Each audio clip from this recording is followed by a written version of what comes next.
está confirmado y bueno, va a estar bueno que podamos estar también compartiendo con ustedes. Yo les invito ahora, voy a ampliar mi pantalla para que puedan verme los de YouTube, principalmente a mí en este momento que voy a compartir la palabra del Señor. Y ténganme paciencia nada más porque ahora voy a hacer un despliegue de compartir pantalla, hacer un desastre bárbaro, ¿no? Pero en el día de hoy simplemente quiero preguntarles lo siguiente. No me conteste ninguno, ni los que están acá ni los que están en YouTube, pero recuerdan que estuvimos dando en estos días, es más, esta semana terminamos el estudio bíblico sobre la vida de Sansón por Facebook Live. ¿Recuerdan, no?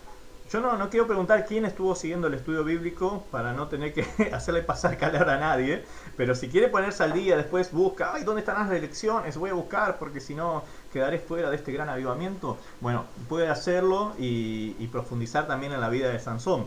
Pero la verdad es que fue un estudio que no hemos podido profundizar tanto como yo quisiera en cuanto a enseñanzas espirituales específicas, porque por razón del tiempo, por razón de que esto, viste, no puede durar más de una hora tampoco, no sé por qué no puede durar más de una hora, se ve que la gente se cansa muy seguido, pero bueno, vamos a respetar esas normas por ahora. Vamos a respetarlo, entonces, pero me quedaron ahí algunos temitas interesantes que yo quería compartir con ustedes relacionados con la vida de Sansón. Y especialmente para vos que sos joven, especialmente para vos que estás queriendo que Dios pueda bendecir tu vida, porque más allá de que a Sansón le gustaban las filisteas, más allá de todas las macanas que se mandó, había un propósito espiritual grande sobre su vida, y ese propósito está bastante emparentado con lo que Dios está tratando de decirnos a nosotros en este tiempo especial de nuestras vidas, donde Él quiere hablarnos, quiere bendecirnos, quiere prepararnos, aún desde tiempos anteriores a los que vos estabas quizás en otra y no conocías al Señor. Aún desde aquellos momentos Dios ya había pensado en vos y tenía una idea en mente, ¿no? Quería transmitirla y ya tenía un plan. ¿Y se acuerdan cuando nosotros antes predicábamos presentando las 4 leyes espirituales? Y arrancábamos diciendo, Dios te ama y tiene un plan maravilloso para tu vida. Yo sé que muchos hoy a las 4 leyes espirituales la miran medio de lejos como método evangelístico, porque dicen, bueno, no es del todo bíblico predicar así, qué sé yo.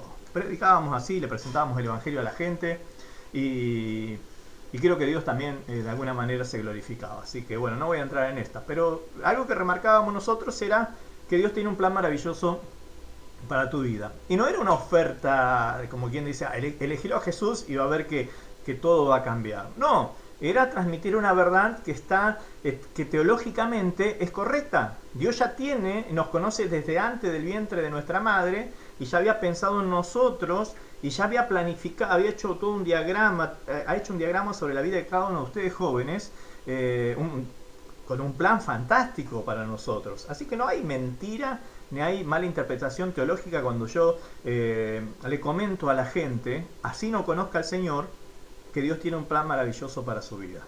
Claro, un plan cargado de promesa, cargado de desafíos, que están sujetos, eso sí, a decisiones y determinaciones que deba tomar la persona en cuestión.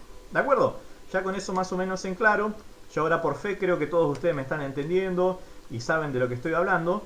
Pero vamos a hablar un poco más de Sansón, ¿qué les parece? Pero vamos a repercutir, vamos a rebobinar un poco en la idea y vamos a leer un poquito de la historia de Sansón, especialmente el principio, porque de allí vamos a sacar algunos puntitos importantes para nosotros en estos días. Yo quiero que lo que vos vayas a recibir en esta noche te lo lleves, lo guardes en tu corazón, lo mastiques, lo medites y tomes una decisión delante de Dios. No hoy, para que no tomes una decisión a las apuradas, de que yo acá te estoy animando y que si no lo haces queda mal, encima salimos por todo el mundo. Aunque creo que buena parte del mundo no nos está viendo ahora, pero vamos a ponerle que acá 100 años alguien se le ocurre mirar YouTube y dice, veamos videos raros, y aparecemos nosotros y apareces vos dando una decisión, un paso de fe, ¿no? Que tu decisión sea pensada, que sea el producto de una determinación interna nacida de una meditación que vos hiciste y nadie te obligó y nadie te presionó, vos lo decidiste y vas a tomar este camino y vas a seguir por ahí. Entonces vamos a buscar en la Biblia, en Jueces capítulo 13. A mí me gusta que ustedes lean los versículos, pero por amor a la buena transmisión, ¿qué les parece si solamente les comparto la pantalla con los versículos? Y ustedes lo siguen desde la pantalla si se puede, ¿de acuerdo? Bien, están todos de acuerdo. ¿Cómo les gusta leer los versículos? Impresionante. Yo estoy con la idea de que les gustan leer los versículos y me parece que no. Bueno, vamos entonces a compartir esta pantallita con los versículos bíblicos. Esperen que saque acá esto. Ahí estoy con la camarita. Y ahí me ven. ¿Me ven ustedes? ¿No me ven? ¿Me ven? Sí, me ven. Sí, me ven perfecto, muchachos. Me gusta porque son rápidos para la respuesta. Vamos a Jueces. Uy, ahora me pasé a otra pantalla, ¿no? Estoy en otro lado. Bueno, pero se ve igual todavía. Dice, Jueces 13. Habla sobre el nacimiento de Sansón. Presten atención porque vamos a leer 5 versículos nada más. Y sobre esto vamos a desarrollar el tema. ¿De acuerdo? Digan amén. Amén. Bien. Escuchen, cómo nos gusta el formato de la iglesia tradicional, ¿no? Y queremos adaptarlo a este formato y no nos sale. Vamos a tener que buscarle el formato a la iglesia virtual. Algo que sea un poquito más llevadero y que no estemos tan atados a las costumbres que por ahí hemos adoptado en la liturgia del acto presencial, del culto presencial, ¿no? Pero bueno, entremos al tema. ¿Qué les parece? Dice, el capítulo 13 del libro de Jueces relata el nacimiento de Sansón. Para aquellos que jamás han leído la historia de Sansón, les comento que Sansón, y perdónenme los que ya están haciendo el estudio bíblico que vuelva de vuelta sobre estos pasos, pero mal no les va a venir tampoco recordar algunas cuestiones, ¿no? Pero Sansón había nacido en una etapa de la historia del pueblo de Israel bastante compleja, porque ya habían conquistado la tierra prometida, o por lo menos eso parecía, y estaban sin gobierno, básicamente sin gobierno constituido. O sea que vivían una especie de anarquía, donde se vivía por momentos una especie de guerra civil, donde cada tribu tenía que defenderse a sí mismo en su territorio. Y bueno, a lo largo de todo ese tiempo, que fueron varios siglos, el Señor trató igual con su pueblo para que no se olvide de las promesas ni el propósito que tenían ellos de por qué conquistaron la tierra prometida y por qué Dios los sacó de Egipto y el plan para adelante que tenían también. Entonces, el pueblo de Israel, que tendría que haber hecho las cosas bien en tiempos de Josué, dejó algunos enemigos habitando en las cercanías de ellos. Y esto a la larga les trajo problemas. ¿Por qué? Porque esos enemigos no es que eran unos vecinos más bien tranquilos, que hacían la suya y no los molestaban a esto, sino más bien tenían un estilo de vida que buscaba influenciar sobre la vida del pueblo de Dios. Y el pueblo de Dios, oh casualidad, era un pueblo relativamente influenciable. Entonces siempre se dejaba influenciar por las modas de sus países vecinos, por las otras culturas, por las enseñanzas, hasta por la religión. Porque la religión hasta le resultaba atractiva. Y así se fueron metiendo creencias, prácticas y cosas así. Y esto le generaba todo un estado de dificultad delante de Dios desde la perspectiva espiritual.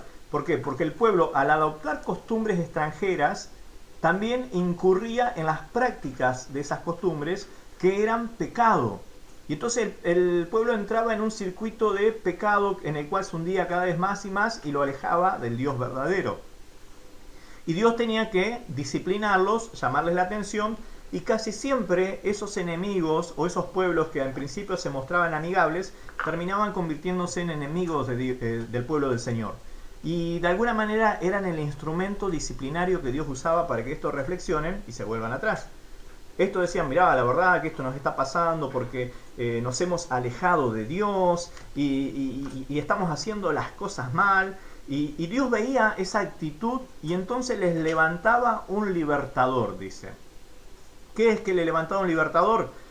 Un caudillo de alguna de las tribus era llamado por Dios, era elegido y de alguna manera oficiaba como una especie de héroe nacional, de prócer, porque hacía alguna hazaña que permitía que el pueblo de Israel quede libre de ese tiempo de aflicción que estaba viviendo.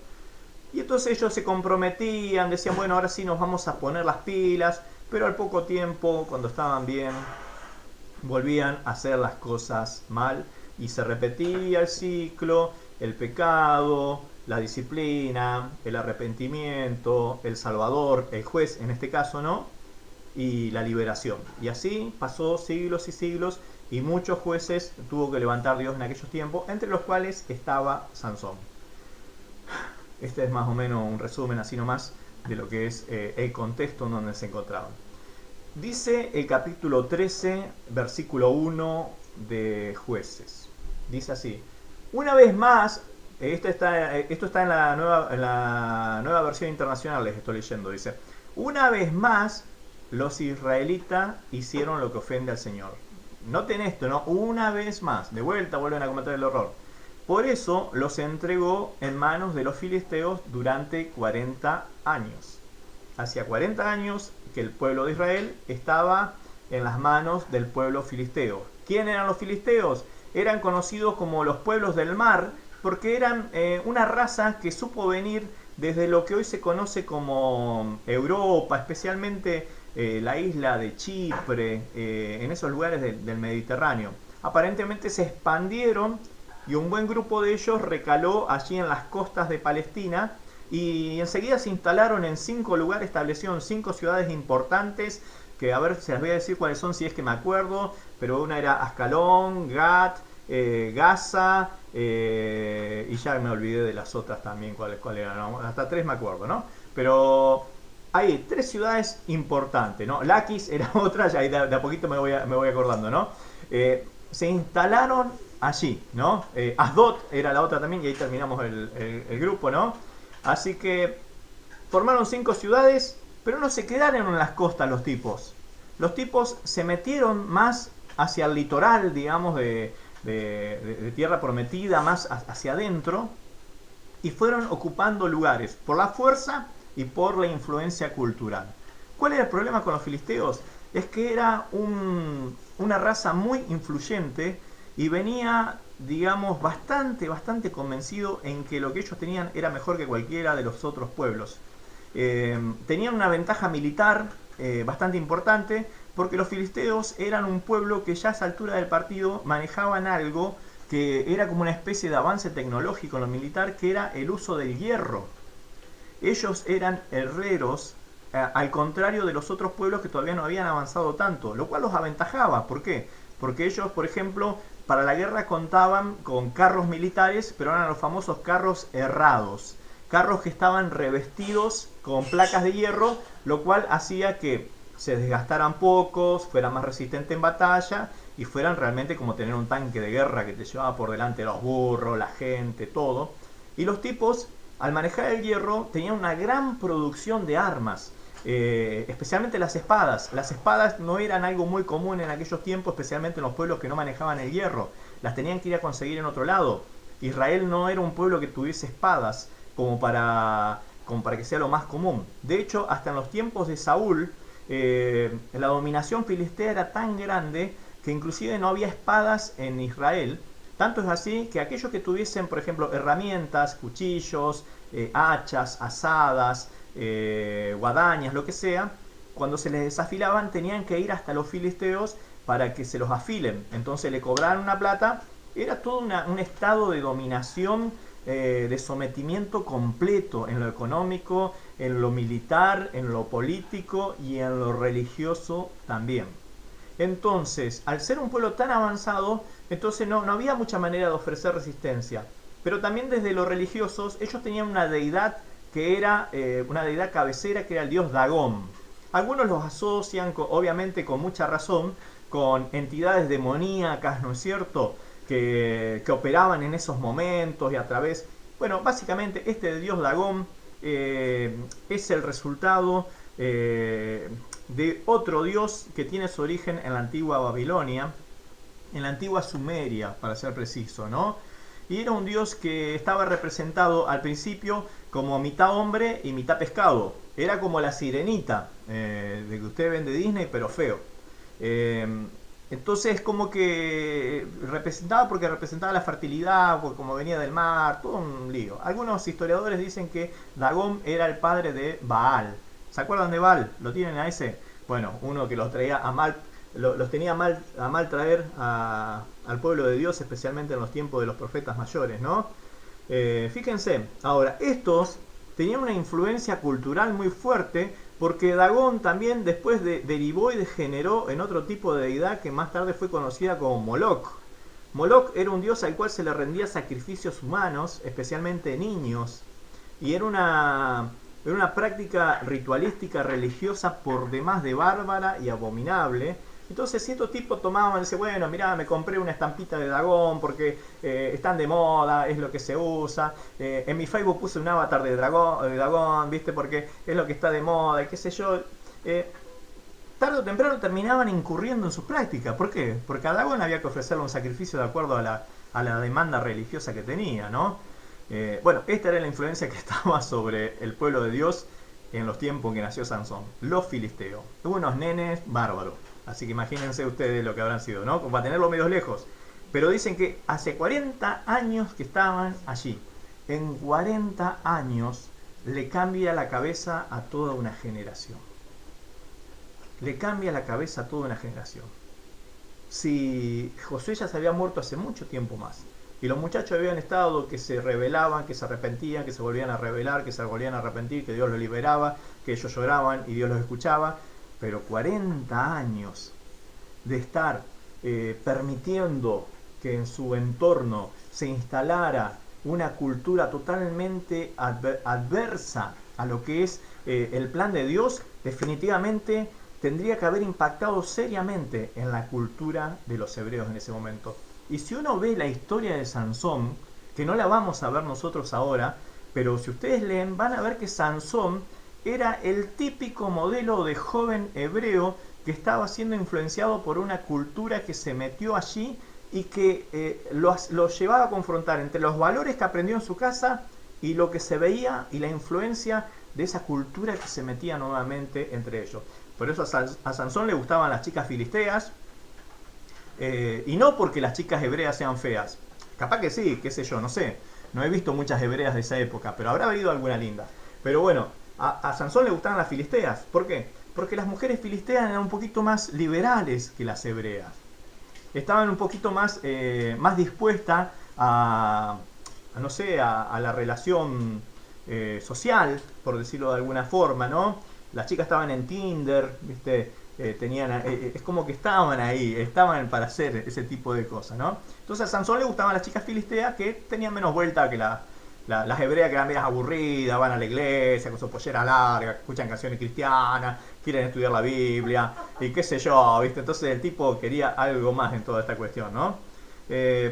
Además, los filisteos habían instalado una modalidad de festejos que no era conocida dentro del pueblo de Dios, pero era muy común entre los pueblos paganos, y ellos hacían esos banquetes que se llamaban banquetes de borrachera, literalmente, sin sutilezas, para que vos te des una idea a qué ibas en ese momento. Entonces los tipos hacían una fiesta y hasta que no se caían de borrachos y de muertos de llenos por todo lo que comían, entonces de alguna manera para ellos no era fiesta. No, tenemos que tener 3 o 4 cajones de cerveza, un barril y vamos de caravana toda la noche. Esa era más o menos la modalidad. Estos otros que eran del grupo de jóvenes de los hebreos, es como decir, si nosotros que tomamos jugo. Y bueno, es como que les pintaba aburrido la cosa, ¿no? Y los jóvenes se influenciaban muy rápido, les gustaba ese tipo de cosas. Ahora uno se ríe de los hebreos de aquella época y de los filisteos, pero hoy exactamente igual me parece el poder de influencia que tienen algunas situaciones que no son del Señor sobre nuestras vidas, sobre los jóvenes, sobre todo en general. El que esté muy viejo no se crea libre de este tipo de presiones, ¿eh? Ojo, no vaya a creer que porque no sea joven usted ya está exento de toda esta cuestión. El sistema, el mundo, la cultura influencian y presionan para que usted adopte costumbre, posturas, creencias, manera de vivir que están lejos de la manera de pensar del Señor. Este era el contexto en el cual encontramos nosotros que van a ser Sansón. Versículo número 2. ¿Seguimos? Yo les dije que esto iba a ser rápido. Nuevamente les he mentido, parece, ¿no? Cierto hombre de Sora, llamado Manoa, de la tribu de Dan, ahí nos da un poquito más información acerca del origen de Sansón. Vieron que pertenecía a a una de las tribus de Israel, una israelita de pura cepa, ¿no? Tenía una esposa que no le había dado hijos porque era estéril. Una situación familiar difícil, querían ser papás, no podían. Algo bastante común en aquella época, ¿no?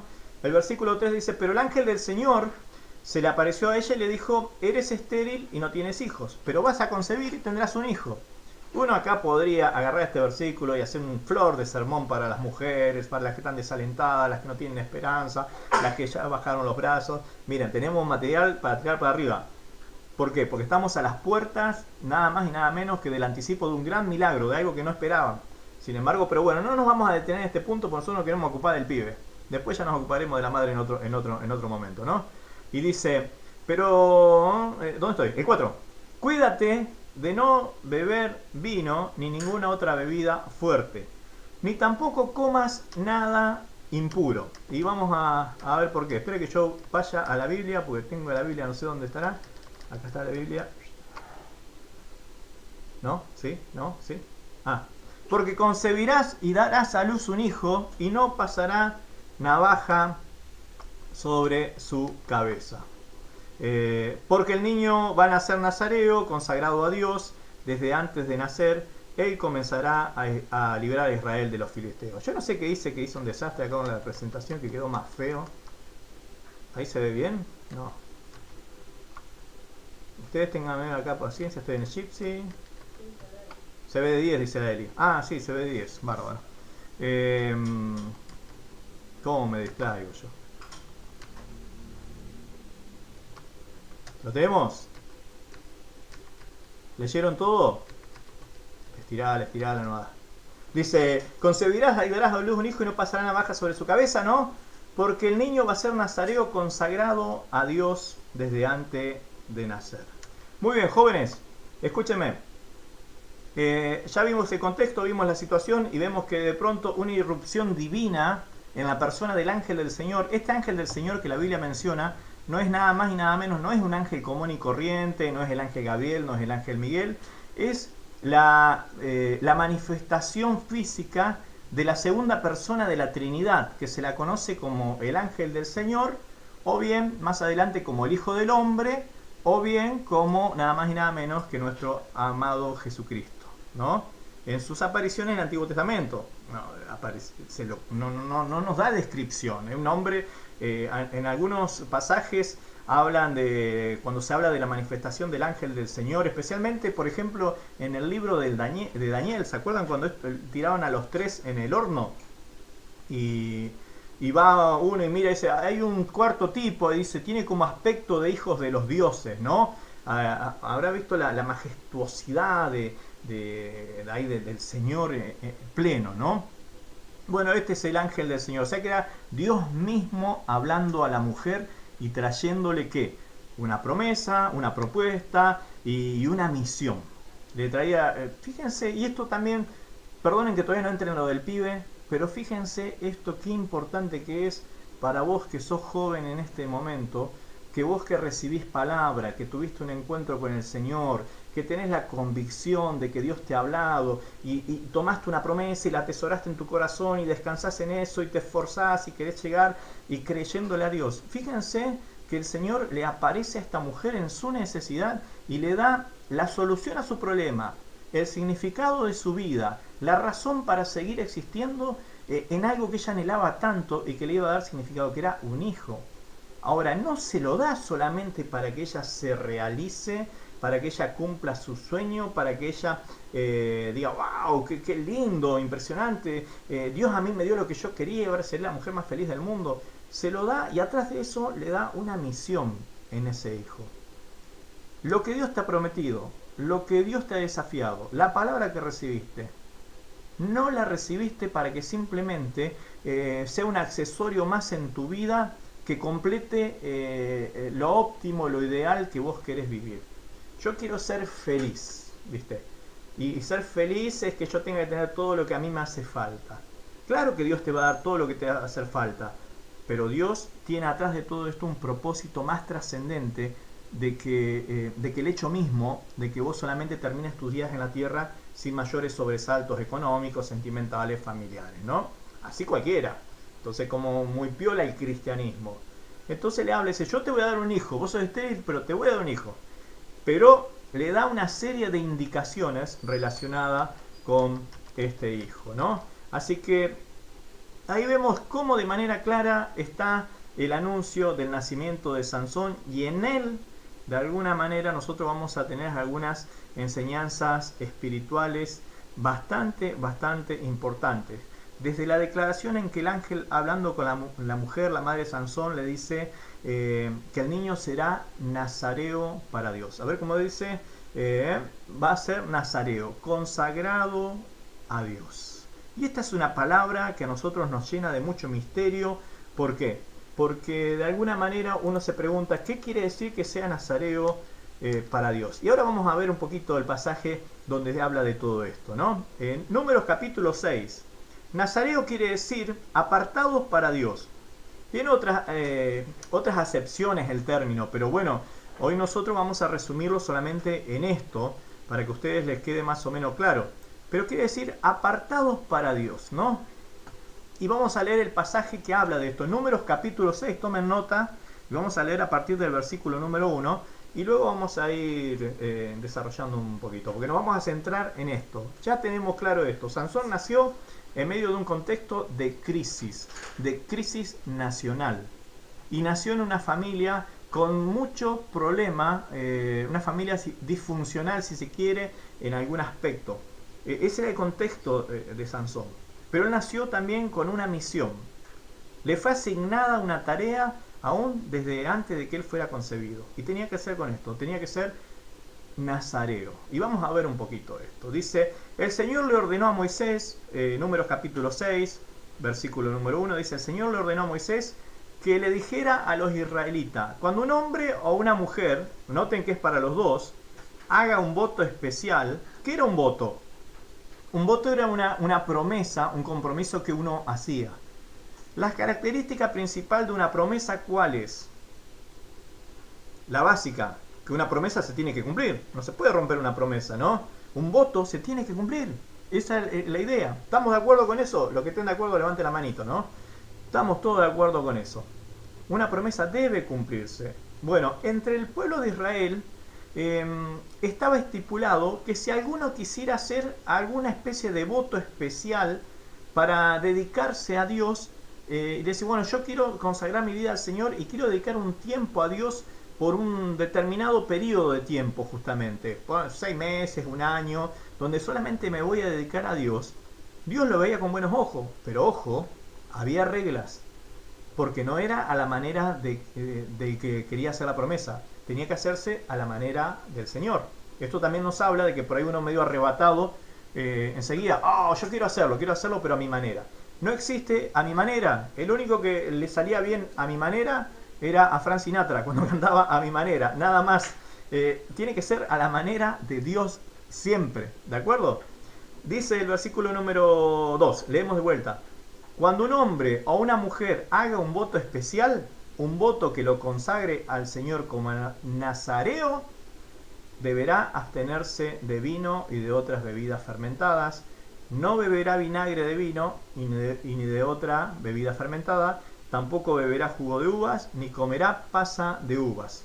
Mientras dure su voto nazareo, no comerá ningún producto de la vid, desde la semilla hasta la cáscara. Mientras dure el tiempo de su consagración al Señor, es decir, mientras dure su voto nazareo, tampoco se cortará el cabello, sino que se lo dejará crecer y se mantendrá santo. Mientras dure el tiempo de su consagración, no podrá acercarse a ningún cadáver, ni siquiera en caso de que muera su padre, su madre, su hermano, su hermana.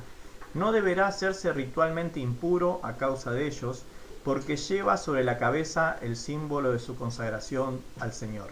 Mientras dure el tiempo de su consagración al Señor, se mantendrá santo. Vemos ahí entonces el pasaje de la palabra del Señor. A ver, ahora me perdí por todos lados yo acá.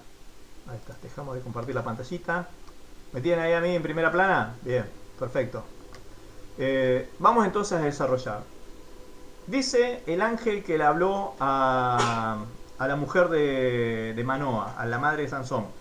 El muchacho que va a nacer será nazareo, así que no pasará navaja sobre su cabeza. De ahí tenemos la explicación de por qué Sansón tenía el pelo largo, ¿no es cierto? Y bueno, se ha hecho mucho misticismo en toda esta cuestión y mucha mítica, vamos a decir, mucho mito alrededor. Tanto es así de que todo el mundo creía, o cree, inclusive en algunos casos, que Sansón tenía la fuerza que tenía producto de que tenía el pelo largo. En la cultura popular se ha arraigado esta idea. Y nosotros vamos a ver que es más que eso, que no necesariamente tiene que ver con el hecho visible de tener el pelo largo. El hecho visible de tener el pelo largo representa algo. Es algo importantísimo y lo vamos a ver de qué se trata, ¿no? Entonces, ¿quién era un nazareo en los tiempos bíblicos? Un nazareo era alguien que hacía un voto especial, una promesa especial, un compromiso especial delante de Dios, y era temporal ese compromiso. Y en el tiempo que durase todo ese voto, él se iba a dedicar a Dios. ¿Por qué? Porque estaba destinado a Dios, separado para Dios. Y cuando se habla de separado para Dios, quiere decir elegido para un uso especial. Ya no se puede usar para otras cosas. Vieron que la Biblia habla de, por ejemplo, de elementos consagrados. Dice, especialmente los utensilios que eran usados en el santuario, en el templo. Dice, estos van a ser separados para el uso, ¿cómo se diría? Uso santo, ¿no? Un uso especial. Entonces no se podía usar para otra cosa, porque estaba separado exclusivamente para eso. Y ahí uno va empezando a hacerse la luz en cuanto a lo que significa tener una actitud dedicada a Dios. ¿Qué quiere decir? Que si yo me dedico a Dios, me separo a Dios. Hay otra palabra que resuma esto, que por ahí nosotros cuando la escuchamos nos suena muy lejana porque la vemos como una especie de imposible para nuestra vida personal, que es separado para Dios, es lo mismo que santificado para Dios. Y cuando uno piensa en la palabra santidad, santificación, es como que ahí enseguida como siempre anda medio flojo de papeles, es como que no lo siente como algo que es para otro y no para uno, ¿no? Entonces aquí vemos, ya con este pasaje de los nazareos tenés como para decirte, hoy hemos aprendido un montón de cosas, es impresionante, ¿no? Vos mañana te mandás la parte con tus amigos, les hablas de los nazareos y vas a quedar como un duque, ¿no? Pero bueno, algo que tenemos que tener en cuenta nosotros con este asunto de los votos nazareos es que tenía condiciones. Ahora, tengan en cuenta esto, las condiciones que tenían que cumplir quienes tomaban el voto de los nazareos eran condiciones simbólicas. Simbólicas. Y esto es importante que lo tengamos en cuenta. ¿Por qué? Porque un símbolo es una figura que representa una verdad o un principio espiritual más profundo. Pero se traduce en un símbolo. No sé si me van siguiendo, espero que sí. Pero por ejemplo, el Antiguo Testamento está lleno de símbolos, pero eran figuras de algo que iba a venir. Por ejemplo, en el Antiguo Testamento se sacrificaba un cordero para expiar los pecados. Se llevaban el sacrificio, ¿no? Pero era un símbolo de lo que vendría. Era un símbolo nada más. Hoy por hoy nosotros el bautismo es un símbolo, es un acto que se representa a través de elementos, por ejemplo, visibles como el agua, pero es un símbolo. ¿Que representa qué? La muerte a mi antigua vida, el nacimiento a mi vida nueva. No sé, espero que les quede claro este asunto de los simbolismos, ¿no? Entonces, para el nazareo había algunas leyes, algunas condiciones que simbólicamente tenían otro significado. Porque, por ejemplo, uno dice, bueno, ¿cuáles eran las condiciones que tenía que llevar adelante acá el nazareo? Primero, no se cortaba el pelo. En segundo lugar, se tenía que abstener de tomar todo tipo de bebidas embriagantes. Y con los filisteos ahí al lado era medio difícil, ¿no? Algo que no le dije de los filisteos, dicen algunos estudiosos que han descubierto en algunas excavaciones, esto es totalmente incomprobable me parece, pero vamos a suponer que es verdad, han descubierto grandes, aparte de que descubrieron grandes herrerías, porque los tipos manejaban el hierro, descubrieron lugares donde los tipos preparaban bebidas alcohólicas, especialmente la sidra. La sidra de la Biblia, dicen otros estudiosos, que no tiene nada que ver con la sidra que toma usted acá en Navidad. Llega Navidad, se compra una tunuyam, una sidra a la farruca, que son las sidras más que toma siempre, ¿no? Y dice, feliz Navidad, feliz Navidad. ¿Esa sidra habla de la Biblia? No. La palabra que usa, que se traduce como sidra, en realidad describe una bebida que está más cercana a la cerveza que a la sidra. O sea que las primeras fiestas de la cerveza las hacían en Filistea. Ahí es donde se armaban flores de farras, ¿no? Entonces, puede ser, dicen que encontraron grandes fábricas de cerveza porque encontraron así toneladas de cebada y cosas así todavía como acumuladas y guardadas, ¿no? O sea que los muchachos hacían la fiesta de la cerveza todos los años ahí y a Sansón le tocó el voto nazareo, se quería matar, pero bueno, ya vamos a ver lo importante que era esto, ¿no? Repasemos entonces, el voto nazareo tenía 3 condiciones simbólicas que debían cumplirse: no cortarse el pelo, no tomar alcohol de ninguna de sus maneras. Tanto es así que decía, ni siquiera coma la semilla de la fruta que fermente, ni la cáscara, ni pasa de uva podía comer el tipo. Le daban un pan dulce, sacaba la pasa de uva porque no podía hacerlo, ¿no? Y no se tenía que acercar a un cuerpo muerto, a ningún cadáver, aunque fuera un familiar. Y ahora vamos a ver qué representan estos símbolos y cómo se aplican a nuestra vida espiritual juvenil y jovial de esta época, ¿no? Ya pasó una hora que empezamos el grupo de jóvenes, cómo se va el año, ¿eh? Y todavía estamos acá encerrados en esta cuarentena. ¿Leyeron bien el pasaje? ¿Lo repasaron? ¿Lo tienen más o menos presente? Esto de no saber si me entienden o no me entienden es como que no me termina a mí de dar paz todavía. Pero bueno, por fe voy a creer que todos me están entendiendo muy bien. ¿Hay algún antecedente de gente que haya tomado voto nazareo en la Biblia, aparte de Sansón? Sí, tenemos por lo menos 2 más, que son re famosos, que son Samuel. ¿Se acuerdan de Samuel, el profeta Samuel? Él era nazareo, la madre lo consagró, él también era el resultado de un milagro del Señor y qué sé yo. Pero fíjense lo siguiente, uno dice, Samuel estaba en el santuario y estaba junto con Elí y aprendía y era un pibe bueno y después, bueno, terminó siendo juez de Israel. Pero la función de él, la tarea, la misión de él fue mucho más trascendente. Durante el mandato de Samuel como juez de Israel, él terminó con la anarquía en Israel. Él fue el último juez. En su gestión se terminó la anarquía en Israel.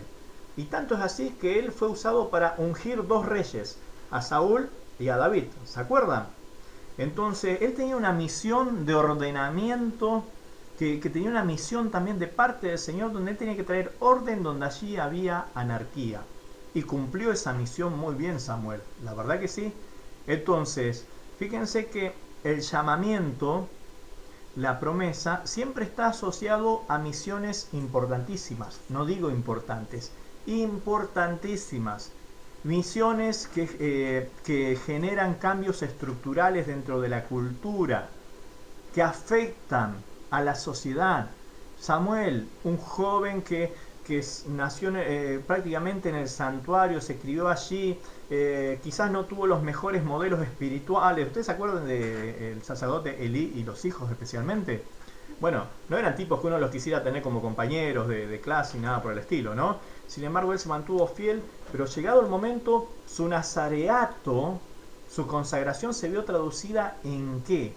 En que él llevó adelante misiones realmente trascendentes. El otro es Juan el Bautista, ¿se acuerdan también? Hijo nacido de una promesa, una palabra del Señor.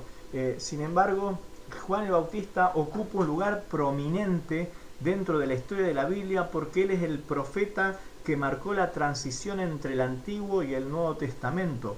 Juan el Bautista es el que introduce a Jesús en la historia. Y me está gustando Juan el Bautista para hacer un estudio bíblico algún día de esto, ¿no?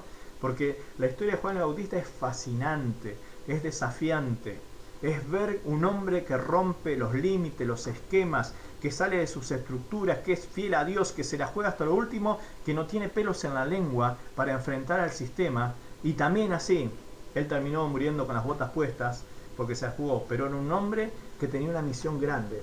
Y esto también a nosotros nos habla fuertemente, y ojalá que Dios te esté hablando fuertemente, como lo hace conmigo, y podamos meditar nosotros que hemos sido llamados por el Señor para emprender grandes gestas espirituales donde marque un antes y un después, una bisagra en la historia fue Juan el Bautista.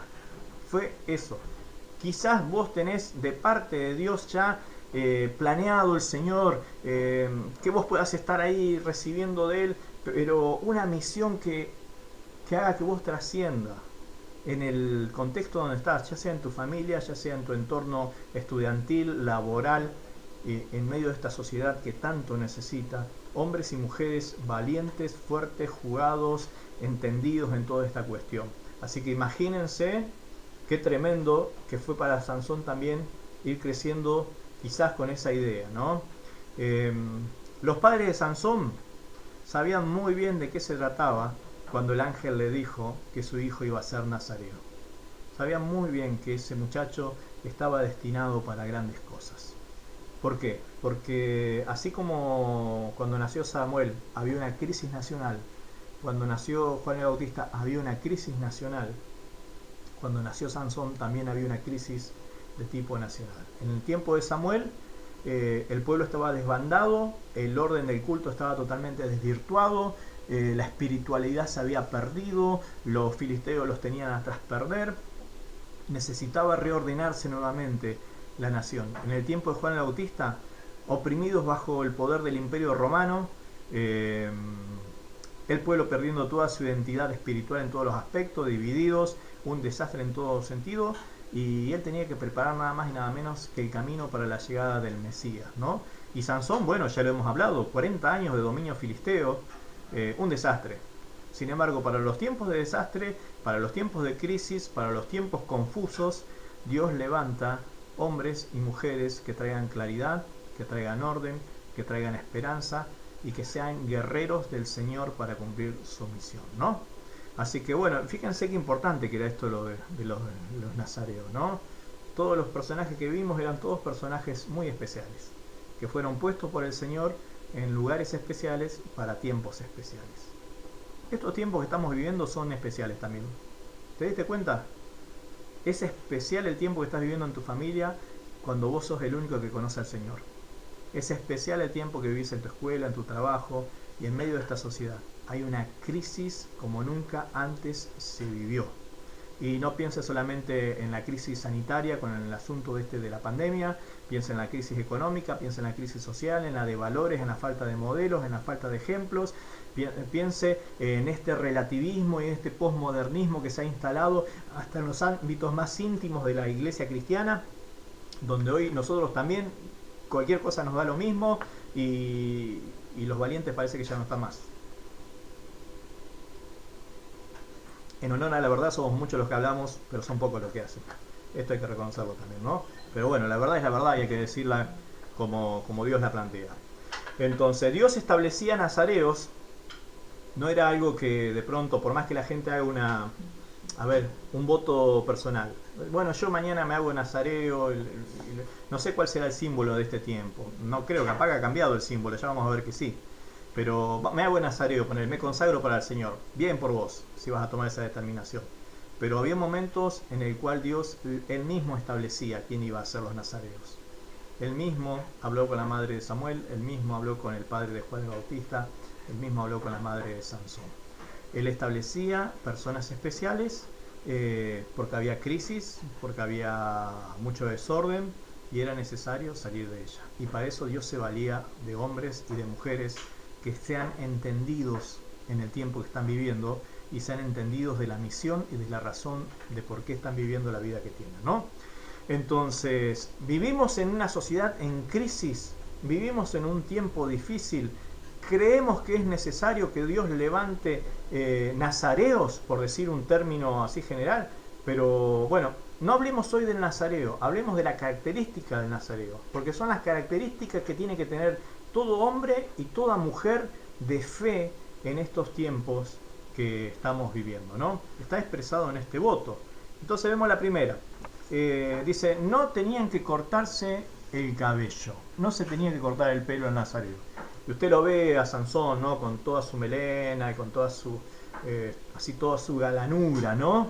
Ahora bien, sepa que esto era algo bastante particular para el pueblo de Dios, porque entre los hebreos, entre los judíos de aquella época, el pelo largo no estaba de moda, no se usaba el pelo largo.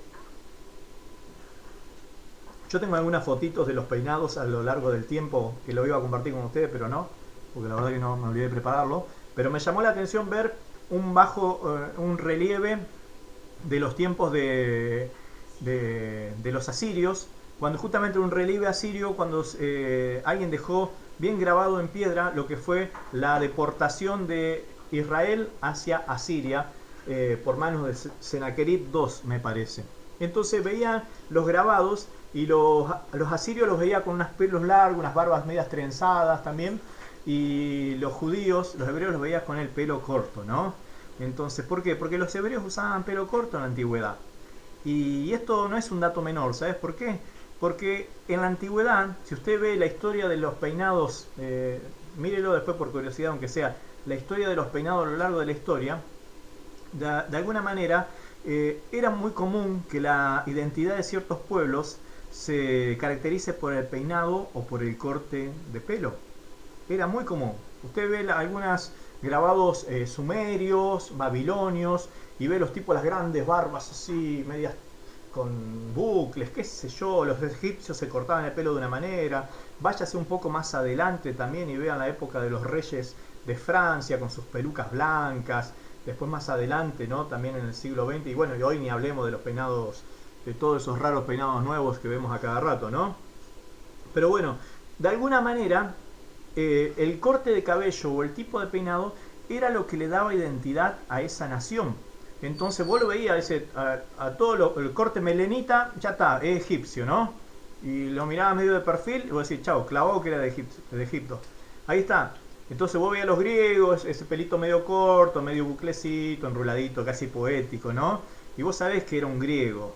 Entonces como que de alguna manera los definía visualmente delante de los otros. Es lo que le daba identidad delante de los demás. De verlos nada más, también en esto pega mucho el tema del vestido, pero bueno, vamos a hablar del vestido ahora, ¿no? En otro momento más fashionista quizá podamos hablar del vestido. Pero ahora hablemos solamente de pelo, ¿no? Así que era lo que le daba identidad.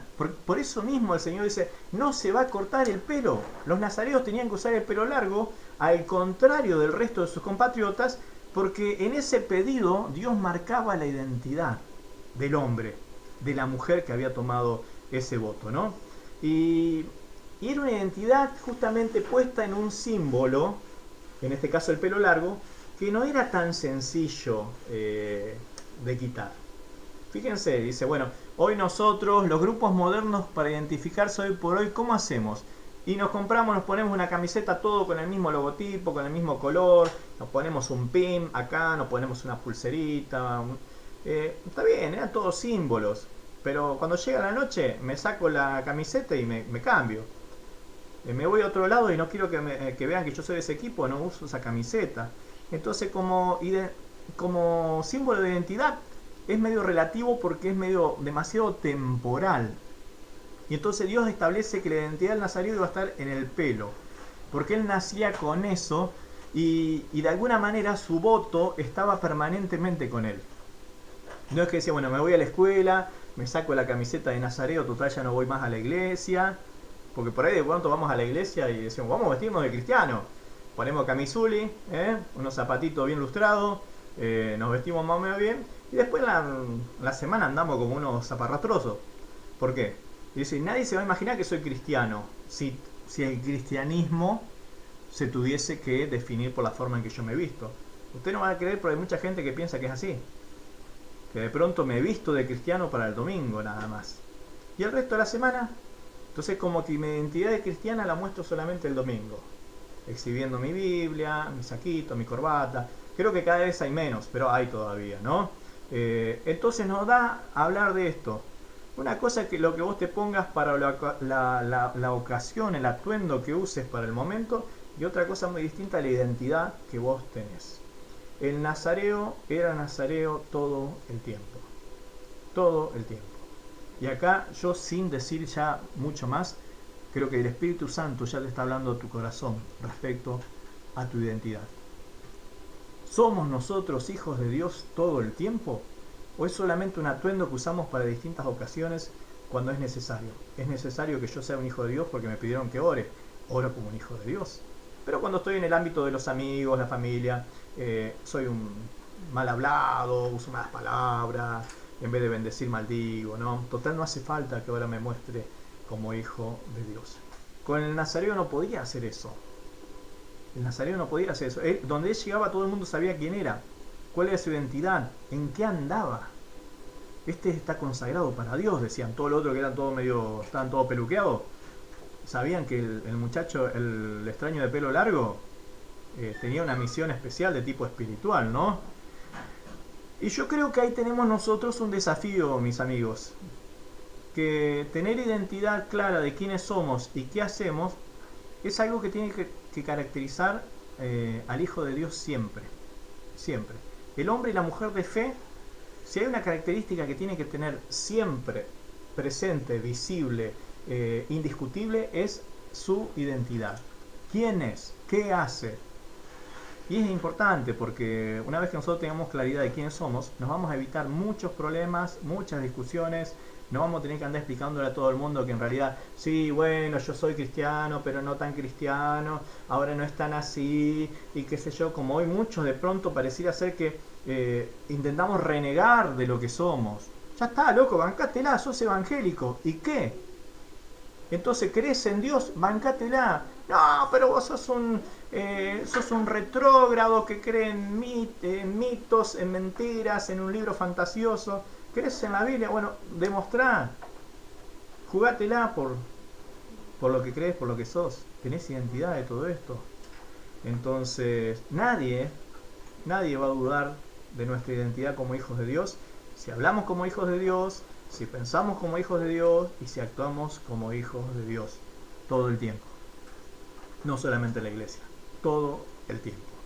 Saber quiénes somos es lo más importante para estos tiempos en que vivimos.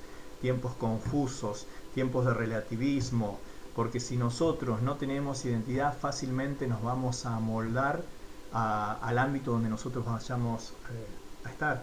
Y ese era el problema con el pueblo de Dios y fue el problema también, hay que decirlo, con Sansón en su momento. Era fuerte la influencia. Si lo hubiese tenido claro que su identidad se veía simbolizada a través de ese pelo largo que tenía, no como la fuente de su fuerza, una falta de entendimiento espiritual tremenda, pobre tipo. Pero muchos lo creen de esta manera. Entonces, no, esto demuestra, entonces yo debo actuar en consecuencia a toda esta cuestión. Tenemos identidad, somos hijos de Dios, somos cristianos, vamos a decirlo de esta manera.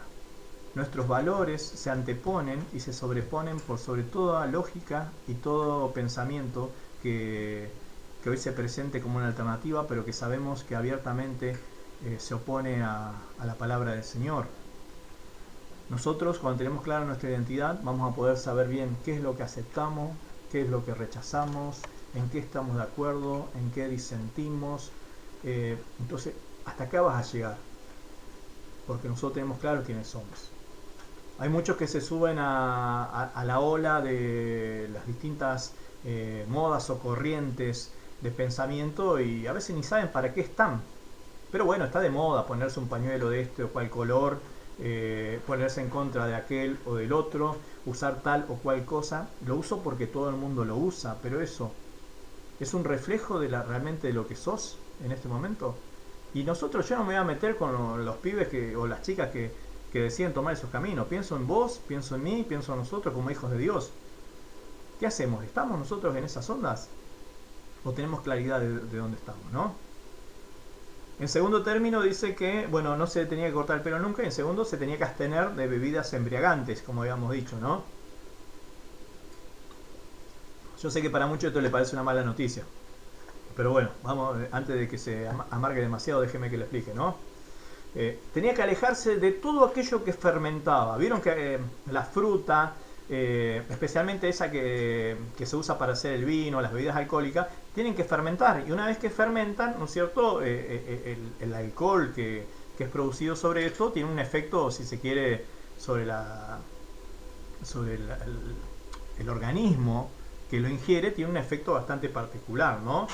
Se chupan, dice usted, se emborrachan, se ponen ebrios, lo que sea, ¿no? Y no es un tema menor, ¿no? Porque la bebida alcohólica en exceso trae desequilibrio en la persona. La persona que está borracha no sabe lo que hace, muchas veces no sabe dónde está, no se acuerda lo que pasó la noche anterior. El alcohol disminuye nuestra capacidad de reacción. Esto lo aconsejan, por ejemplo, cuando te dan las propagandas de educación vial. Si va a tomar, no maneje. Es así, ¿por qué? Porque perdés tu capacidad de reacción, tus reflejos se van afectados por causa del efecto del alcohol. Te baja tu lucidez. No puedes estar lúcido para ver las cosas como son, te hace perder el control muchas veces también. Y te impide el discernimiento. Algo importante, ¿no? El mandato de no beber bebidas alcohólicas era expreso para los sacerdotes en el Antiguo Testamento, en la Biblia, ¿no? El sacerdote no podía tomar alcohol. Y atento, líderes y pastores que me están escuchando probablemente, ¿no?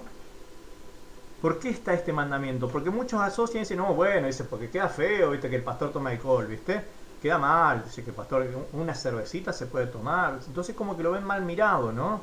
Ahora, sin embargo, la raíz y el principio de por qué estaba esta disposición para el sacerdocio era porque el sacerdote tenía que estar en la plenitud de su sentido y de sus cabales y de su entendimiento para poder discernir entre lo santo y lo profano todo el tiempo.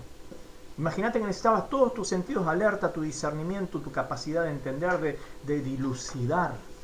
Y si tenías algún trago de más, y por ahí podías emitir algún fallo injusto, si se quiere, ¿no? Si se confundían, hacían un desastre. Imagínate que los sacerdotes en la antigüedad oficiaban de jueces ante casos de litigio civil, penal, lo que sea. Ellos decidían dictaminaban lo que estaba correcto, lo que no, quién era inocente, quién era culpable. O sea que imagínense que si alguien estaba borracho, alcoholizado, podía dar un mal juicio y podía perjudicar a alguien, liberar a un culpable, condenar a un inocente, fallar mal. Entonces no podían estar así embotados, dopados, cuando hablamos de aquellos que están ahí, que no tienen reacción, no tienen que estar lúcidos siempre. Y en tiempos de crisis, mis hermanos, tenemos que estar lúcidos. Que nada nos embobe, que nada nos embote. Y si hay algo que en este tiempo está queriendo embobar y embotar nuestro entendimiento y hacernos perder el discernimiento y sacarnos la lucidez en este tiempo, son los medios de comunicación. La televisión que mirás todos los días, que todos los días vienen con su propuesta, son herramientas para infiltrar nuestra mente, nuestro corazón. ¿Para qué? Para destruir principios morales, para destruir principios espirituales, para infiltrar, si se quiere, o instalar, mejor dicho, un tipo de ética que se amolde a esta situación, que por ahí no tiene nada que ver con las cosas de Dios. Bueno, si todos lo hacen, bueno, si está de moda, eso se manijea constantemente, y a fuerza de manija es como que se hace costumbre. En otras épocas estas cosas no pasaban, dice uno, ¿no? Bueno, ahora sí es lo más común. ¿Por qué? Porque se encargaron de manejarlo lo suficiente. Y el que no tiene claridad de pensamiento termina acomodándose y yendo para donde va la corriente. Como dice uno, ¿a dónde va Vicente? A donde va la gente. Nadie lo sabe porque es más viejo este refrán. Pero bueno, se enteró de algo nuevo hoy. El tipo que está lúcido mantiene la guardia en alto. Mantiene la guardia en alta, alerta, siempre, ¿no? No se traga todo lo que dicen. No le venden espejitos de colores. No mira las cosas superficialmente, profundiza, trata de descubrir qué hay detrás de lo que le están diciendo. Sale una noticia, che, fulano de tal dijo tal cosa, es culpable, chao, chao, oh, sí, es culpable, no investigo, no sé si es culpable, no es culpable, Mengano es un chanta, bueno, lo dijeron a la tele que es chanta, para mí es un no sé si el tipo es chanta o no, si es mentiroso, fulano de tal es lo mejor que nos pasó en la vida.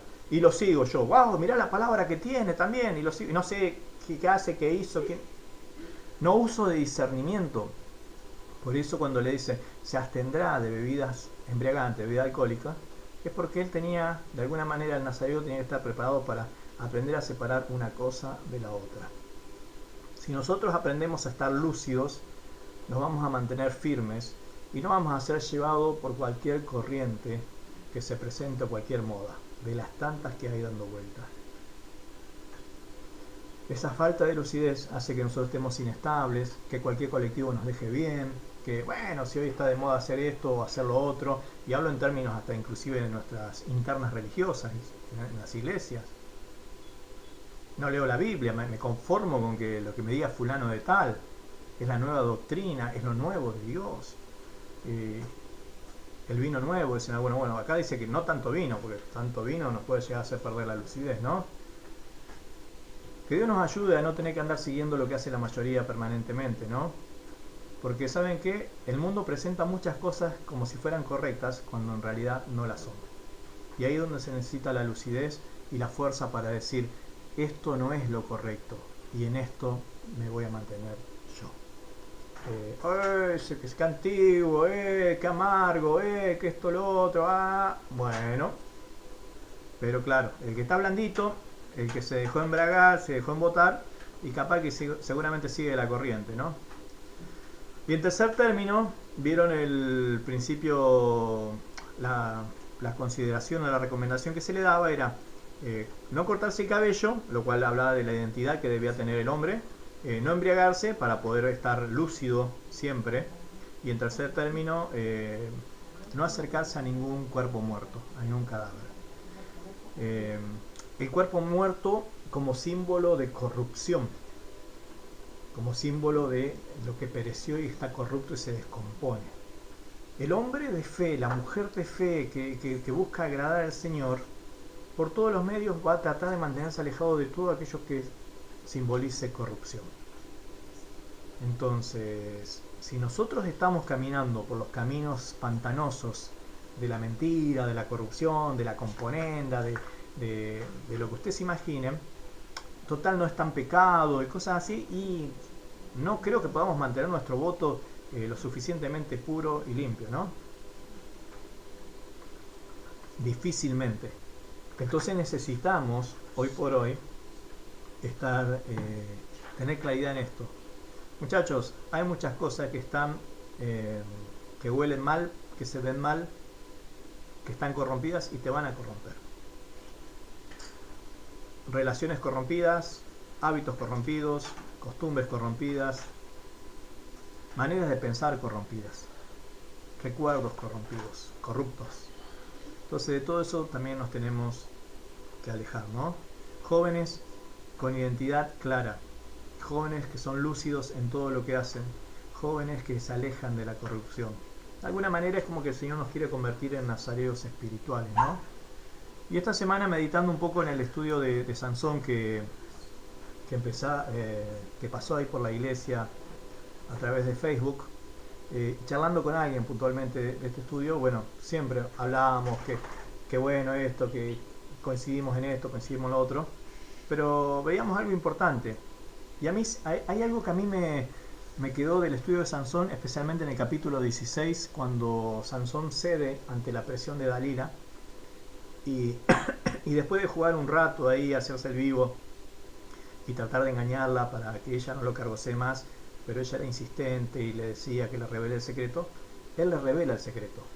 Fíjense, él tenía la idea un poco equivocada. Él creía que por tener el pelo largo ya ahí tenía su fuerza, pero básicamente lo que él no entendía, que él al revelarle su secreto, básicamente lo que estuvo haciendo espiritualmente hablando es renunciando a su identidad por identificarse con la propuesta de la filistea, ¿no? Sansón priorizó más a Dalila que al Señor en ese momento. Por eso se le fue la fuerza, no porque le cortaban el pelo. Se le fue porque él decidió que ya su identidad como nazareo ya directamente no tenía un valor para él. A él le importaba más identificarse con el mundo, con la propuesta y con la costumbre de la filistea, de Dalila. Y es ahí donde se va su fuerza, no porque solamente lo raparon. Y es triste, ¿no? Porque él terminó rapado y fue como cualquiera de los otros hombres. Un hombre más, ya no era un nazareo, ya no era un consagrado, ya no era un ser elegido especialmente con una misión. La ruina, el fracaso, la decadencia, tocó fondo. Y pareciera ser que si la historia se terminaba ahí, nosotros tenemos la historia de un tremendo fracasado. Y te puedo asegurar que en la vida espiritual y a lo largo de la historia, seguramente en este momento, muchos se identificarán con Sansón porque saben bien que fueron llamados con propósito, con misión, saben bien que ellos se tenían que aprender a tomar identidad en el Señor, saben bien que Dios les mandó que entiendan las cosas espirituales, que estén lúcidos, que no se contaminen, y han hecho todo lo contrario. Desde el episodio de Sansón casándose con la filistea en el capítulo 14, comiendo la miel del león muerto, emborrachándose en su casamiento, vemos que de pronto por ahí es como que le importaba muy poco mantener en vigencia el símbolo, ¿no? Así todo Dios no le sacaba la fuerza, pese a que tocó el cuerpo muerto y pese a que tomaba bebidas embriagantes. ¿Por qué se lo sacó cuando le cortaban el pelo? Porque básicamente no acercarse a un cuerpo muerto y no tomar bebidas embriagantes, vieron que están muy relacionados a cosas que Sansón debía hacer, mandamientos. Y dejarse el pelo largo tiene la connotación de algo que Sansón debía ser. Una cosa es el hacer y otra cosa es el ser. Vos por hacer muchas cosas o no hacer muchas cosas, probablemente tu relación con Dios vaya y venga, y vos decís, bueno, pero se ve que Dios no está enojado conmigo. No, porque a Dios no se lo compra con grandes obras o con menos obras, no se lo enoja. Pero cuando vos ya directamente renunciás al ser, a tu identidad, entonces ahí ya queda poco que hacer. ¿Por qué? Porque Dios va a respetar tu libre albedrío. Podés elegirlo a Él o podés elegirla a Dalila. Vos tenés la opción. Pero yo no quiero llegar hasta ese punto ahora porque nos vamos a amargar. Quiero que nos mantengamos en el capítulo 1. ¿Qué es el capítulo 1? El capítulo 1 es que hay una promesa de parte del Señor. El capítulo 1 nos trae a nosotros la bendición de ver que Dios irrumpe sobre la vida de alguien que está en medio de una crisis. Yo voy cerrando ventanitas acá, así que si ustedes me ven a mí en actitud rara acá es porque estoy cerrando ventanas de presentaciones. Entonces enfóquense en el capítulo 1. Los jóvenes que están ahí con pantalla apagada, si quieren, préndanla porque ya vamos a despedirnos. Estamos terminando esta reunión en el día de hoy. Y lo que queda por decir es que Dios nos quiere como nazareos espirituales.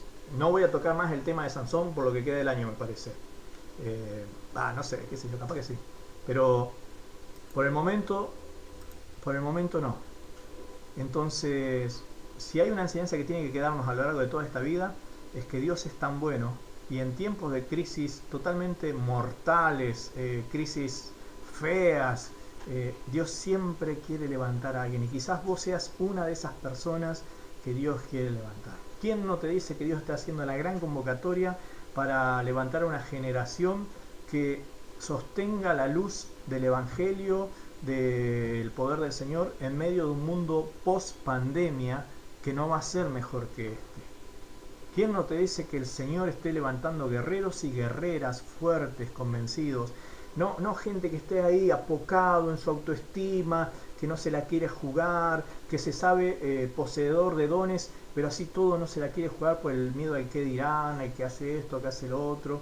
Pero gente que sabe que va a tener que enfrentar la influencia de una civilización y de un sistema totalmente hostil al Hijo de Dios.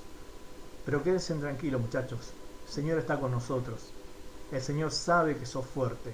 El Señor sabe que tenés llamado. El Señor sabe que tenés claridad en tu pensamiento. Y Él quiere que vos des un pasito. Simplemente un pasito de fe, como te decía hoy al principio, ¿no?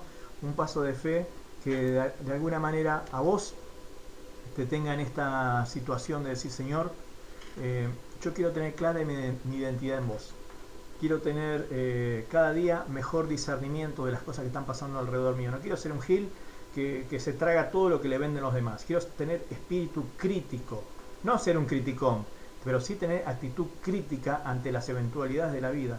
Y me comprometo, y esto lo tengo que hacer yo, a no contaminarme, a no contaminarte. Alejate del pecado, el pecado es muerte.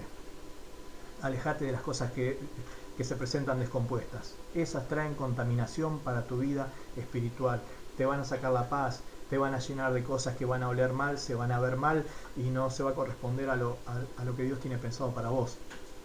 Volvete al Señor o reafirmarte en el Señor. Jóvenes, esto era lo que tenía para compartir con ustedes respecto a Sansón.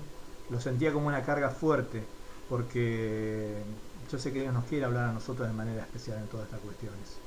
Yo sé que Dios nos va a seguir hablando mucho más, nos va a seguir ministrando. Y fíjense, en estos tiempos de encierro y de falta de sociabilización y de compartir y qué sé yo, Dios todavía no deja de faltar, no deja de faltarnos su alimento, su bendición para nosotros que tanto la necesitamos. Es un gusto haber compartido con ustedes, muchachitos que se han conectado por Gypsy. Gracias a todos los que estuvieron escuchando por Face. Por YouTube. Estamos saliendo por chat, no sé ni por dónde salimos, ¿no? Por YouTube. Denle me gusta si quieren, activen la campanita y todas estas cuestiones, que el sábado que viene volvemos nuevamente a conectarnos por YouTube a esta hora y con predicador invitado, así que va a estar bueno también. Vamos a prepararnos para pasar un tiempo especial. No sé cómo nos la vamos a rebuscar para hacer que esto sea especial, pero seguramente va a estar bastante bueno, ¿no? Chicos, los saludo. Les doy toda mi bendición, y ya vamos terminando la transmisión. Que el Señor nos bendiga, nos desafíe y bueno, nos encuentre a todos firmes en estos días. Los quiero un montón. Chau, chau. Bendiciones.